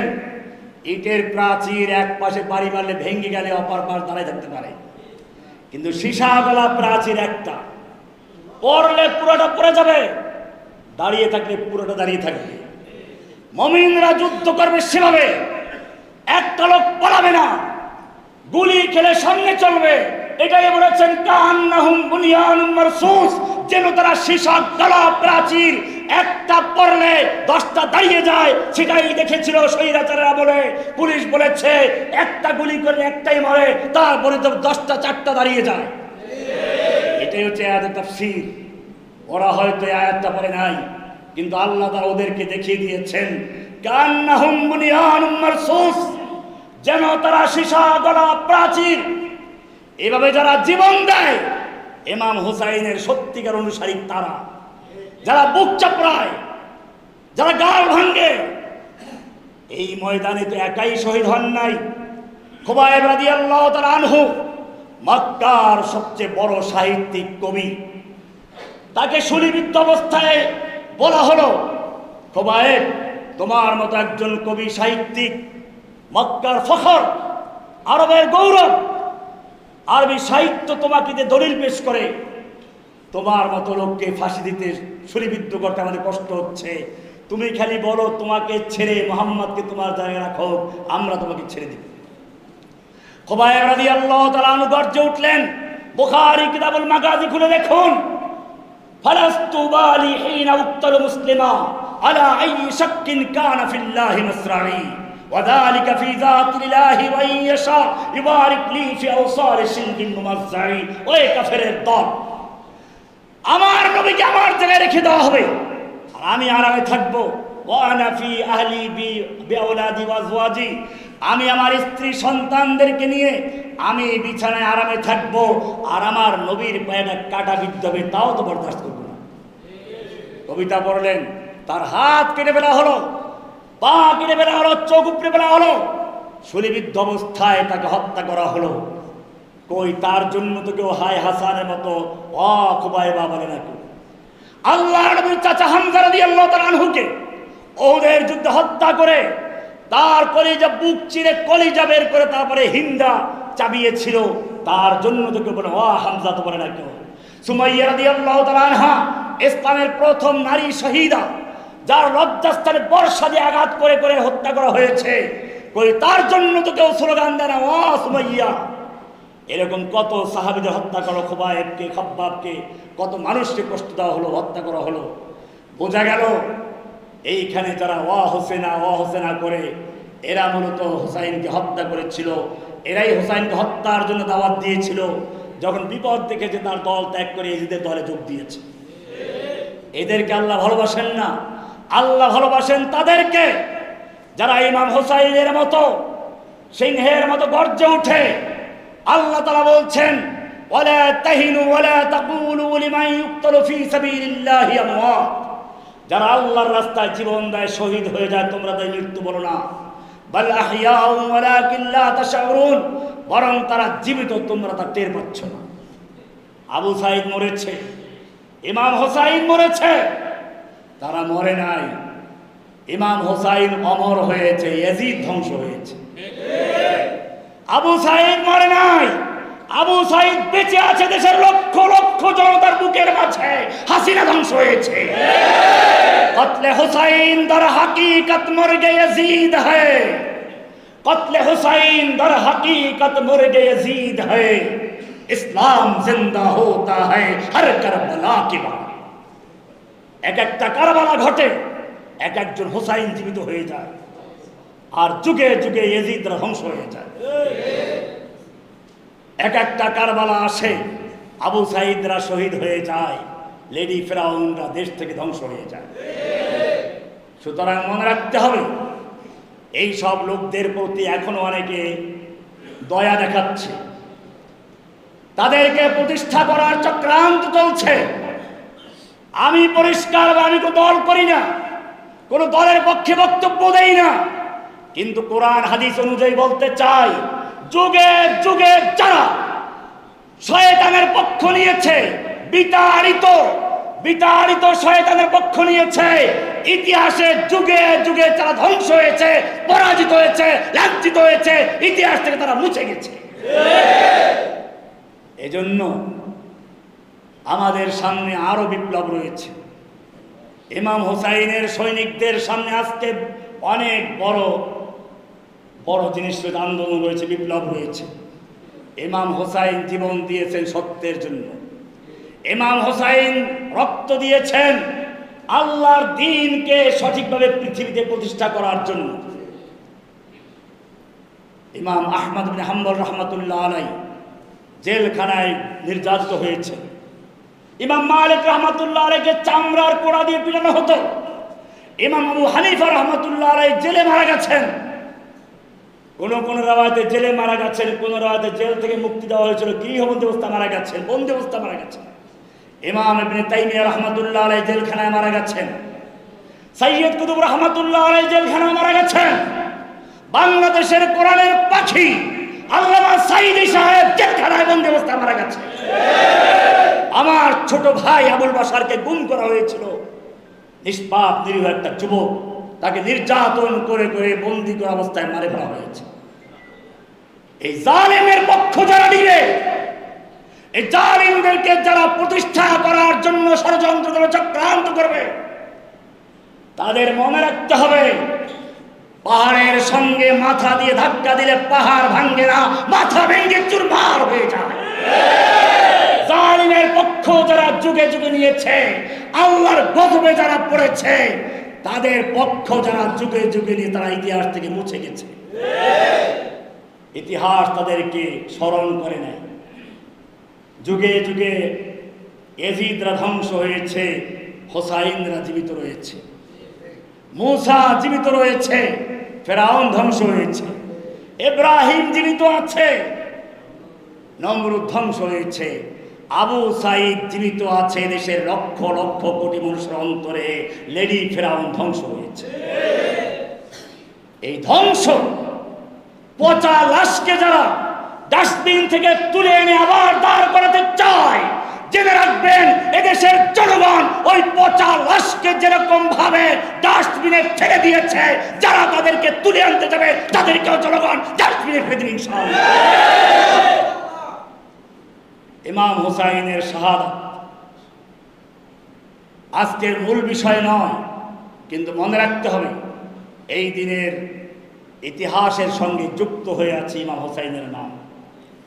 এই দিনের সঙ্গে যুক্ত হয়ে আছে সত্য মিথ্যার লড়াইয়ে সত্যের জন্য জীবন দেওয়ার ইতিহাস। যারা যুগে যুগে জীবন দিয়েছে, আল্লাহ তাদের সাহায্য করেছে। सो चाहे कफील अब कुछ भी हो, हर हाल में अपना हक लेंगे, इज्जत से जीना है तो जी लेंगे या जाम शहादत पी लेंगे। যেভাবে ইমাম হুসাইন রাদিয়াল্লাহু তাআলা বলেছেন, হয়তো ইজ্জতের সঙ্গে বেঁচে থাকবো, নতুবা শাহাদাতের পেয়ালা সুদা পান করব। এখনো সময় এসেছে, আমাদেরকে আবার মাঠে নামতে হবে।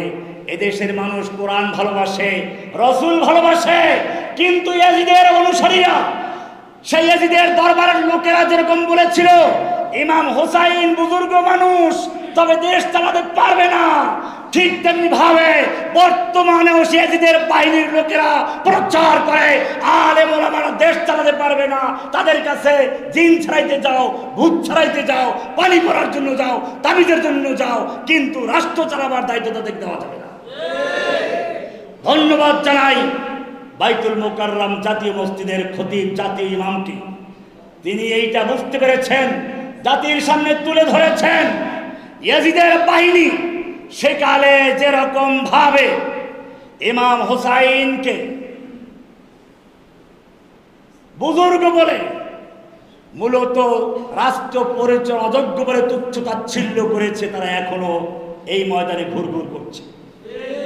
এখনো যারা আলেম ওলামাদেরকে রাষ্ট্র চালাবার যোগ্য মনে করে না, বরং তাদেরকে মনে করে মসজিদে ইমামতি করবে, জিনবুত ছাড়াবে, ঝাড়ফুঁক করবে, তাবিজ কবজ লিখবে, আর মানুষ মরলে পরে খতম করবে, আর 3 দিন আর 40 মিলাদে গিয়ে একটা মোনাজাত দিয়ে জান্নাতে পৌঁছে দিবে।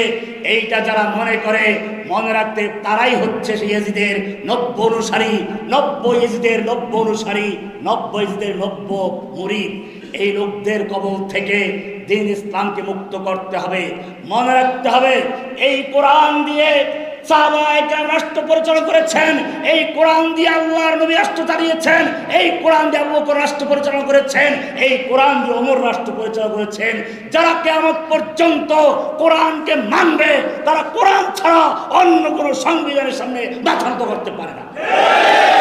কোরআন পরিষ্কার বলে দিয়েছে, সূরা নিসা 59 নম্বর আয়াত আল্লাহ বলছেন, আলাম তারা ইলাল্লাযীনা ইয়াজউমুনা আন্নাহুম আমানু বিমা উনজিলা ইলাইকা ওয়া মা উনজিলা মিন ক্বাবলিক।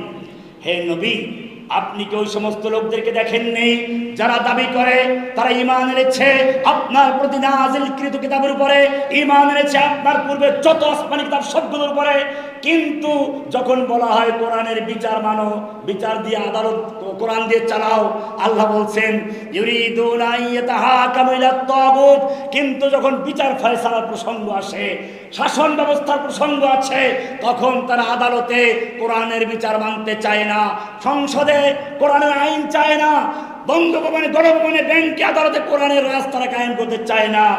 ওয়াকাদ উমিরু আন ইয়াকফুরু বিহি, তাদেরকে বলা হয়েছিল মানব রচিত সংবিধানকে বাতিল করে দিয়ে আল্লাহর আইনের কাছে ফিরে আসা। ওয়া ইউরিদুশ শাইতানু আন ইউদিল্লাহুম দালালান বাঈদা। এরপরে আল্লাহ বলছেন, ওয়া ইযা কিলা লাহুম তাআলাউ ইলা মা আনজালাল্লাহু ওয়া ইলার রাসূল, যখন এই লোকগুলোকে বলা আসো কোরআনের দিকে, ওয়া ইলার রাসূল, রাসূলের সুন্নাহর দিকে, কোরআন এবং সুন্নাহ দিয়ে রাষ্ট্র পরিচালনা করি, কোরআন সুন্নাহ দিয়ে আদালত চালাই, কোরআন সুন্নাহ দিয়ে সংসদ চালাই, কোরআন সুন্নাহ দিয়ে ব্যাংক চলবে, আদালত চলবে, সংসদ চলবে, যখন এই কথা বলা হয় তখন কি করে? রাইতাল মুনাফিকিনা ইয়াসুদ্দুনা আনকা সুদুদা, এই ভিআইপি মুনাফিকগুলোকে দেখবেন আস্তে তারা ঘাড় ফিরে ওখান থেকে চলে যায়। এটা কি আমার নিজের বানানো না কোরআনে আয়াত?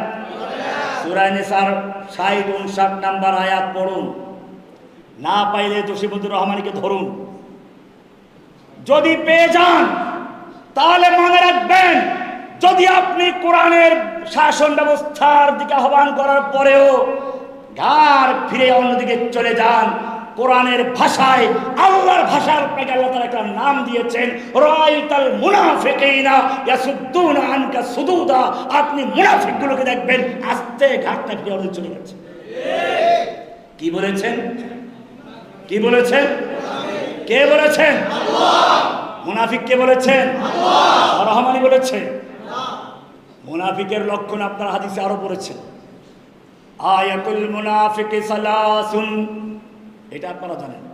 মুনাফিকের লক্ষণ 3টা, ইযা হাদ্দাসা কাযাবা, কথা বললে মিথ্যা বলে, ওয়া ইযা ওয়াদা খিলাফা, ওয়াদা খিলাফ করলে, ওয়াদা করলে খিলাফ করে, ওয়া ইযা তুমিনা খানা, আমানত রাখলে খেয়ানত করে। কয়টা হলো? আরেক হাদিস, আরবাউন মান কুন্না ফীহি কানা মুনাফিকান খালিসান, 4টা বৈশিষ্ট্য যদি কারোর মধ্যে থাকে সে খালেস মুনাফিক, পিওর মুনাফিক। ওই 3টা তো আছেই, ওর সঙ্গে আরেকটা যুক্ত আছে, ওয়াইদা খাসামা ফাজারা, যখন সে তর্ক করে, ঝগড়া লাগে কারোর সাথে, অশ্লীল গালিগালাজ করে। দেখবেন মুনাফিকরা কি করে, কিছু লোক আছে গালিগালাজ, ঝগড়া লাগলো, তর্ক করে অশ্লীল গালিগালাজ করা শুরু করে দেয়, এটা মুনাফিকের লক্ষণ। কিন্তু এই মুনাফিক হচ্ছে ওই যে রাস্তার মুনাফিক, গ্রামের গরিব গরাব মুনাফিক। এটা আল্লাহ রাসূল বলেছেন মুনাফিকের লক্ষণ। এই লক্ষণ পাওয়া গেলেই মুনাফিক হওয়া জরুরি না।